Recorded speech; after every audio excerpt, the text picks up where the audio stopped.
Each year, technology gets better and better, like this Z51 3LT Corvette. The cockpit area and navigation system in this Corvette is absolutely amazing. You got better brake system, better lighting system. But what happens when you want to improve your lighting system on an old classic car like a 1969 Corvette? I'm going to show you how to install relays, make those headlights brighter and more efficient. I would also like to thank the people that have been emailing me and calling me asking for Corvette tips from Australia, Saudi Arabia, England, Germany. Thank you for the comments. Thank you for calling and asking for advice. And that's the bottom line. I only want to help people. Always follow vehicle safety procedures when operating and doing maintenance on a vehicle. Go ahead and disconnect the battery negative wire located behind the driver's seat on the C3 Corvette. Next, I'll go over some of the parts that are required for the relay install. You will need 2 each relay connectors which have 5 wires coming from them. Part number PT5580. This is what it looks like. You will also need 2 each relays. Part number 88069, which was also purchased at the O'Reilly store. In addition, you'll need some wiring, some both red and black wiring. I used red 12 gauge wiring for my power and black 14 gauge wiring for my ground wire. You also need some connectors. I also decided to make a bracket for the relay to protect it from weather. Simple process. I simply just got some sheet metal, drew it out, then cut it, and then did some simple bends to protect the relay. I put a coat of paint on it, drilled some holes so I can mount it to the firewall, and then I installed some labels on top of the relay cover. Not necessary for myself, but for a mechanic who comes along later and does not necessarily know where the relays are located. This is a wiring diagram of the C3 Corvette. Notice the tan wire, which is for low beam. The green wire is for high beam.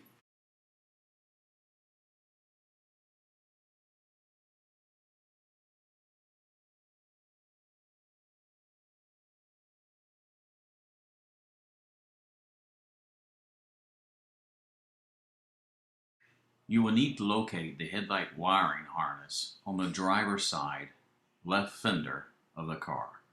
See the green wire coming out of the harness? That is for the high beam.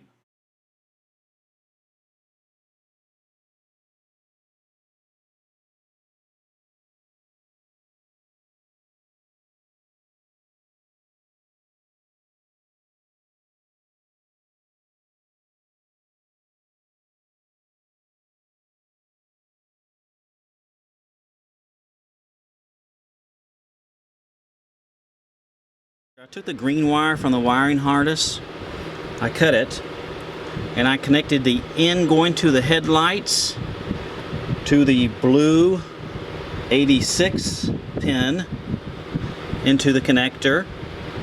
I took the green coming from the cockpit area and connected to the yellow 87 pin right here and simply powered it with the red to battery and black to ground, which is mounted to the radiator.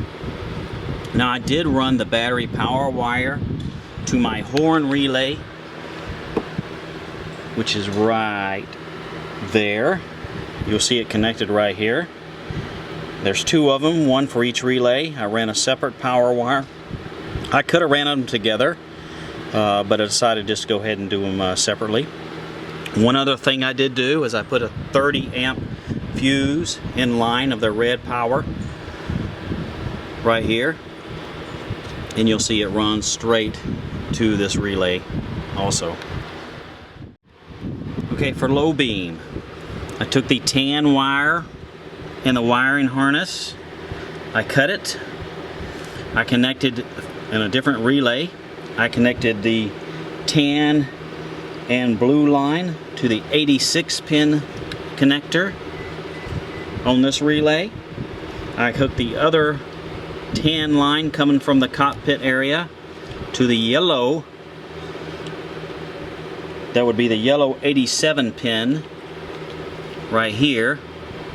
And then I connected my power again to the horn relay, and my ground, my black, to the radiator.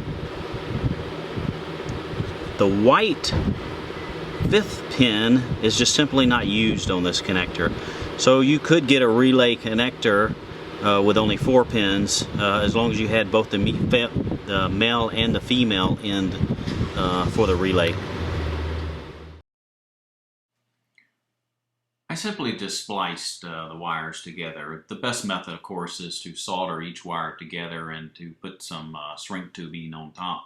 But I simply spliced it and then put shrink tubing on top. Once all my wires were connected to my connector relay, I simply just attached the relay to the connector. From there, after attaching both relays, then it's time to attach it to the fender well with the bracket that I made. I decided to drill 2 holes in the fender, go ahead and attach the relays to the brackets, and with 2 simple screws, attach the bracket to the fender well.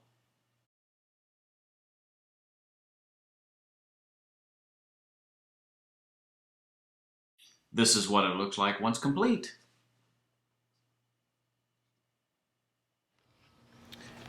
Notice the 30 amp inline fuses to the power line. I did this so if I had a malfunction or something, then I could at least check the fuses and it wouldn't cause damage to the entire system. I went ahead and got the weather resistant fuses, and that way it protects it from any water or anything that may go in this area. One more view of the relay before we give it a start. Go ahead and check all the wires, tighten up the wire harness, and go. Before connecting your battery, go ahead and check all your wires for proper connections and right locations. Once that is done, go ahead and connect the battery. Check for voltage on your positive wires and ohm out your negative wires. Once that is done, go ahead and start up the car, check your high beam and your low beam.